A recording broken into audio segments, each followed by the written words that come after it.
What is going on, everybody, ladies and gents? This is Solar Gaming. I know it's been a very long time since I made a video. I've just been preparing for stuff like college, the whole ordeal with student books and all that. I am going to college pretty soon here, so it is quite stressful, but new chapter of life ready to start it. That's not the point of today's video. Today, as you guys know, Solstice of Heroes came out around 2 days ago. I'm not too sure. Long drive. Wasn't there for the first couple days, unfortunately, but I am here now. I'm going to share my thoughts and opinions on it. I know you guys probably have already watched a lot of videos about Solstice of Heroes. I get it. But if you do enjoy this, it's going to be a long video. Sit back and relax. Grab some popcorn and a drink. I am going to share my thoughts and ideals. I do have quite a lot as being a Destiny player who has been through the first Solstice event and have been playing Destiny for over 5 years now. I think that's how long it's been, or 4. I think it's 4 now. 4 years, right? 2016 or 2015. I don't know. Somewhere in that range, Destiny got launched. So I have pretty good insight on this game and what should be added and what should not be added, and why certain loot systems do not work and why some do. So we're going to get right into this. Let's inspect the gear here. The first green set, and I'll be talking about the blue. I do have the blue set up, and I have seen what you have to do for that as well. So I am going to share my thoughts and opinions on it. First thing, good job Bungie on actually making not a second mistake on putting in a buff in comp. I do appreciate them making this Void Arc Solar Day empowerment thing only in quick play. So, we get to have some fun with the supers in quick play, yada yada, that kind of stuff. Can find new things. That's good. Keep that in quick play. I think that's what they should have done with the Revelry. They fucked up with that. Let's be honest. Competitive, Shinobu's Vow, skip grenades, Worm Husk, dodging. We all fucking hated it. Alright, so good job putting this only in quick play. Let's applaud them for that.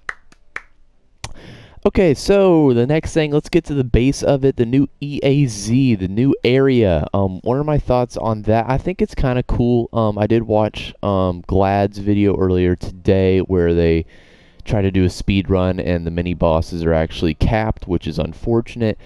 Although I do think the new area is kind of fun. It's got a new kind of broad place that we can go and explore a little bit. You can launch with those pads on the sides of the map and launch yourself into the sky and kind of explore and kill shit. Kind of what we want in Destiny, really, just to run around and kill things. It's kind of what we do. But overall, I think that's a pretty good event, although it does kind of get strenuous the more you play it. I think constantly making players do an activity over and over again for the same loot or something that's not new is not a great incentive to push a player to do something. We've seen a problem with that in things like the Reckoning and Menagerie, for example. The Reckoning, people don't want to play it right now. The loot reward system is not very rewarding, let's be honest. The rate that you're going to get that God roll spare rations is very, very low. In fact, there is probably very few God rolls out there in the Destiny community. I've only seen a few myself. Menagerie, another big problem, was great. Let's think about it. Why was it great? They had a lot of rewarding loot boxes at the end that you could keep resetting with the constantly rechanging cycle in the area, so you could keep grabbing the chest. Why did that work? We kept getting new loot. There was more chances at God rolls. Therefore, there was incentive for players to do the activity. What do we have now? One chest. Is that really enough to push the incentive that somebody's going to get a God roll? Not really. It lowers the percentage right down that Reckoning percentile where players are just like, I don't think so. But there is going to be fixes coming to that. I did read that today. Thank God for that. I love that Bungie is preparing all this for Shadowkeep. Again, I'm not here to just dog on Bungie. I think they've been doing a lot of great things since they dropped Activision. I'm a huge proponent for Destiny getting better. Let's not forget that. That's an important factor. I'm not here to just rant. So with that being said, I am looking forward to that. I think Shadowkeep's going to be one of the best DLCs they've ever launched, guys. It really looks like they're taking their time. I heard there was a delay on the date it's going to be released.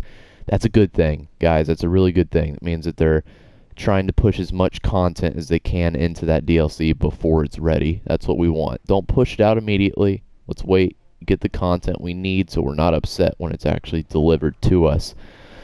Next thing I wanted to talk about was the actual activities in Solstice. So let's really get into this. Do I think they nailed it this time versus last time? If I'm being completely honest with you, and I think most of us can agree on this, I don't think so.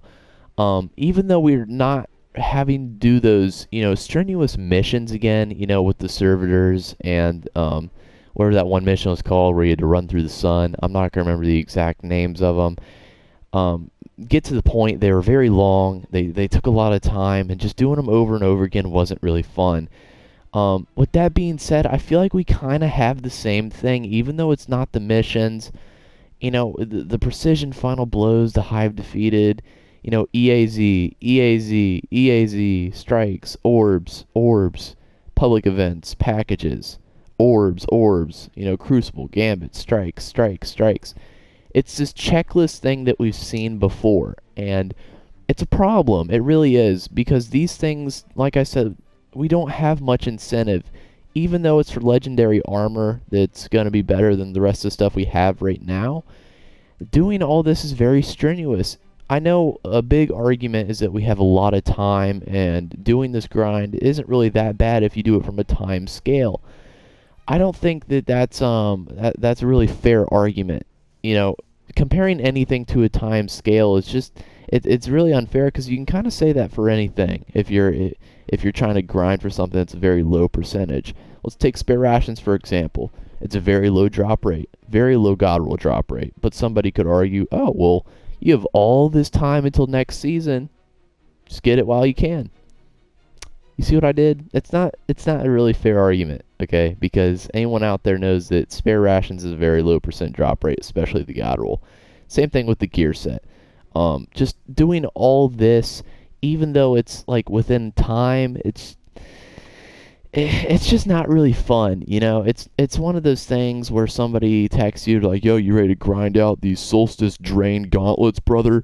You're just like, really, man? Can that wait till later? Let's go out and eat first. Let's get our raids done. Let's save that for later. It's not one of those, let's fucking get it, yo. Let's get these bounties done. No one's really pushing for that as much as the other stuff that's actually fun in this game, which, let's be honest, is only the raids, which I'm not going to talk about too much. This video is really supposed to be just focused on the Solstice event. However, there is some cool things that are happening because of this event with these orbs and the Void, Solar, and Arc days. We're seeing new challenges being completed. If you guys haven't seen, solo one floor ribbon actually happened because of the Arc day, with that OP 100 buff with stacking the melee damage, the combination blow. Glad and a couple other people were actually able to one floor them pretty easily, it looked like, on YouTube. So once Arc Day comes back, I recommend some of you guys try that challenge. I'm going to be doing it myself. I'm sure a lot of other challenges are going to be coming out with these Void Arc and Solar days, so get on that. Keep looking out for those new challenges. Without that being said, my actual views on the armor, it looks very good. Usually the Solstice armor looks better than all the other armor that we have in the game. I think the reason for that is that they really took their time in designing the armor, and we have the ornaments that make it look glorious, which I think we need more of that. I really do. I think armor is a very big part of Destiny and its looks, and I think Bungie needs to look more into that, because Destiny 1's armor looked 10 times better than every armor set that we have in this game, which is kind of frustrating to go from three years of beautiful armor to, this that we have in front of us right now. But with that being said, I think Destiny's headed towards a good state. I think Shadowkeep's going to bring a lot of life back to this game, and I think we're going to have a lot of players switching to PC, and it's going to be a good adjustment for everybody. I really do think so. With that being said, guys, I hope you have a wonderful rest of your summer. Get grinding, get ready for Shadowkeep. If you do care to leave a like and subscribe, please do so. It does help my channel grow. As always, have a wonderful rest of your day. This has been Solar Gaming. Peace out, guys.